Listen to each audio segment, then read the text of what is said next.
Okay, welcome to season 2, episode 7 of BA11TV. And today I'm delighted to be joined with a new signing, Reece Rusher. How you doing, Reece? How you doing, mate? You all right? Yeah, I'm very good. As always, I'll say I'm delighted because it's a new signing and a new attacking signing. So something that every fan can get behind, surely. I hope so. So, Reece, just going through, obviously, how's the transfer come around in the last, obviously, few days? You played at the weekend. Yeah, it was I believe the 7-day request went in last Saturday. And then my gaffer spoke to me the following day on a Sunday and said, obviously, Town had come in for me. There was a little bit of interest in the summer, nothing major, but yeah, so I then had a game the Tuesday and spoke to my gaffer at Bemerton there. And I said, I'm interested in talking, see what Danny's got to say. And then Wednesday come about. I had a massive chat with him. I found it really hard to say, yes, I'm interested. Yeah, and basically sort of left that conversation with a decision to make. And then the following day, we spoke again, and he said a couple of things on the phone which really, really sort of turned my head. And I think it's an opportunity that I can't really turn down because I want to play as high as I can, and I want to progress my game, really. Yes, and I can understand why Birmingham don't want to lose you in that regard, because your form this season, obviously you've been there just since the summer, but we've got it down as, what, 15 goals in 14 starts this season? Does that sound about right? Yeah, not bad for a winger. Yeah, not bad for a winger at all. And so you might find yourself just standing up front a bit more. but yeah, but all season you've got 18 goals and 11 assists as well. So something to be very proud of. Yeah, really happy.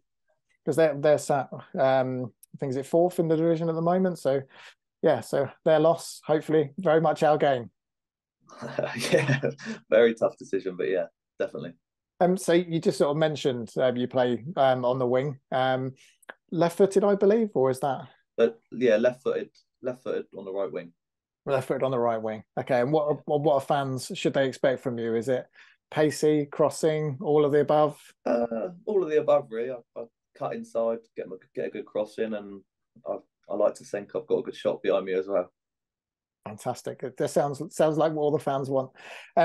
So let's take it back a few years. So you started off academy system at Southampton, I believe, as a real youngster.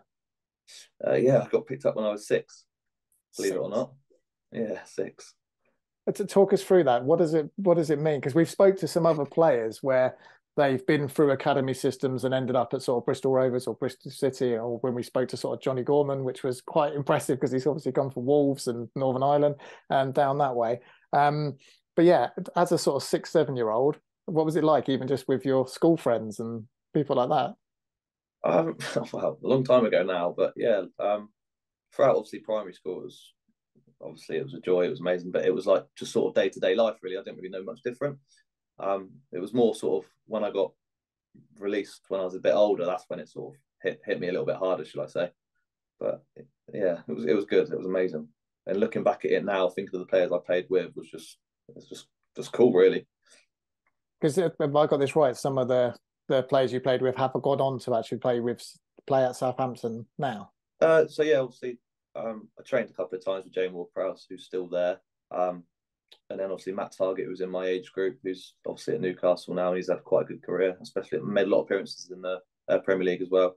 So yeah, and then there's also quite a lot of them floating about the league football as well. So yeah, quite a lot of our age groups done really well. Cool. Well, if I got this right, you have actually represented Southampton at an older age in something a little bit different. Do you want to talk us through that, your esports career? So yeah, obviously for the people that don't know, I used to be a professional FIFA player. Unfortunately, I'm not anymore because I don't enjoy the game anymore. But yeah, I spent about 4, 5, 6 years competing professionally playing FIFA. Believe it or not. And where does that sort of take you? Because you've mentioned before that it was representing an esports team and Southampton. I've seen video clips of you playing against different Southampton players in sort of little tournaments and things as sort of their sort of PR. But yeah, that must have been quite surreal at the same time. Yeah, that was surreal. There was there was like a tweet Southampton actually done. It was like he played for us on the pitch, and he's playing for us virtually. Obviously, when I signed for FIFA as well. So yeah, it was quite surreal, but it was also quite a good experience as well, seeing what like Premier League players do at the training campus as well.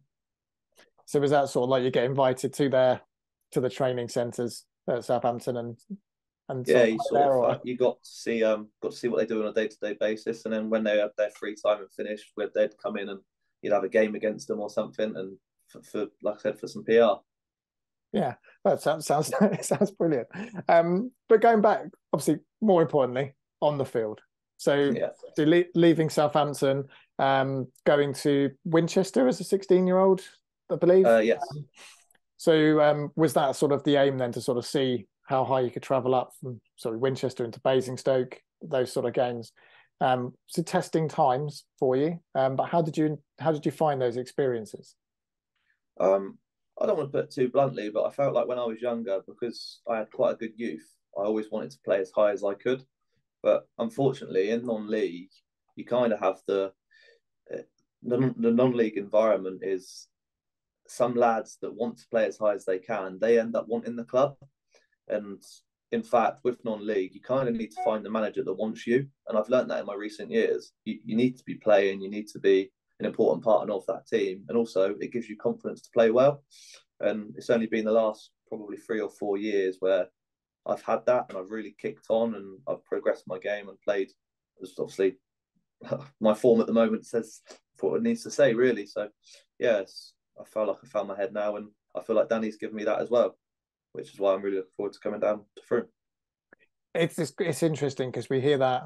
Well, I've heard that on the various interviews we've done over the years, where lots of players have sort of jumped around from clubs at different ages because of those opportunities and finding their sort of feet, but actually finding a home and actually finding somewhere where you can sort of settle and progress. Is that what you're hoping at Frome, or you're hoping this will be another platform to say, to give Frome 18 months and then let's see if I can get into the National League sort of territory? Is that still an aim of yours? I'd never say no to a National League move. No, I don't think any footballer would. And if they did, then I don't think they're playing the right game. Of course, you have your loyalties and stuff, but for the players that want to progress, of course they want to go up. But for obviously right now, I want to settle down and I want to try and go up and progress as high as I can with Frome. And if that door opens, then obviously everyone sees what happens. But of course, I'd like to stay here for a long time and do well.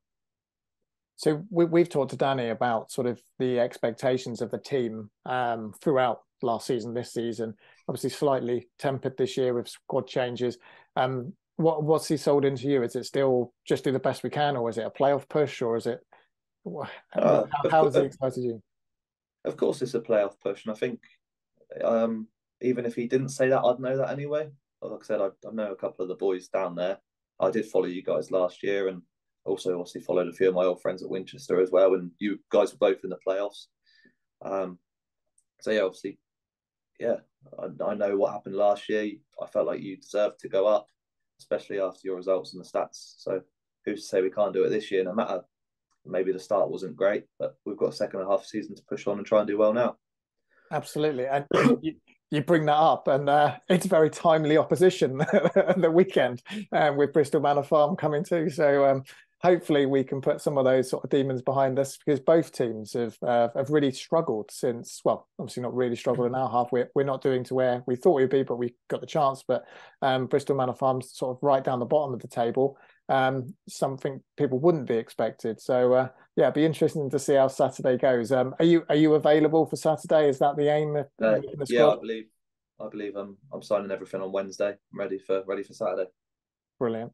And if I remember rightly, you've played at Badgers Hill once before. Is that right? Was that for Winchester in the that was Winchester in the FA Cup. Yeah, I believe we drew 1-0. It was either 1-0 or 2-0. I can't remember. And then it went back to Winchester. Was that the day the floodlights and all that went out at Winchester? Yes, it was. It went on. The game went on for about 4 hours. Yes, it was. I believe it went to extra time as well. Yeah. I don't think it went as far as penalties though. I think you won it in extra time, which I think. Yeah, I didn't want to say that. Yeah, I know Steve will be listening. Steve will put me right and and tell us in the comments what actually happened in that game. But I've got vague memories of Oh, I believe it was a corner and a header. I think I remember the celebrations, but I don't want to think about them right now. um. So you've played with a couple of our players before in a short stint, Melksham with John Davis for a moment. Are they players you're looking forward to joining back up with? Yeah, definitely. Obviously, Warren's at the back; he can do that defending side. I'm really looking forward to playing with obviously JD and link up play and whatnot. I know he's a really good top player, so yeah, I'm looking forward to that. And I believe it's another one of our players that we should be thanking for helping you on your way with decision making, should we say? Alex Monks is he a friend? Have you played with him before? Or is it? Funny enough, that's through the esports side as well. We made Oh, friends really? through FIFA, and like I said, we've been friends probably for about 3 or 4 years now. Funny enough, we've never actually met, but we're like I said, we're really good mates. We get on really well, and he was he was someone who I spoke to last year when you guys were going on your nice little run, and I wished you well. And yeah, he was also part of the interest about me coming about in the summer, but things didn't quite fit both our plans for Froome and myself. So obviously now the opportunities arrive for me to come again, and I think it's a bit better timing now. Oh, brilliant. Well, I'm sure someone's wishing that we get a game of FIFA with you versus Alex at some point in time. So we He might wouldn't want that. have well, we'll have to throw it out to you, Monksy. Let us know.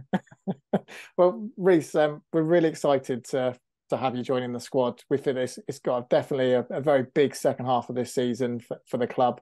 Some huge fixtures at home with sort of local derbies with Melksham and Poulton as well towards the end of the season. So we hope that we'll be seeing your name alongside with the goal scorers on those days too. I'll try my best. Well, thank you very much again for tonight, and we'll see you soon. Thank you.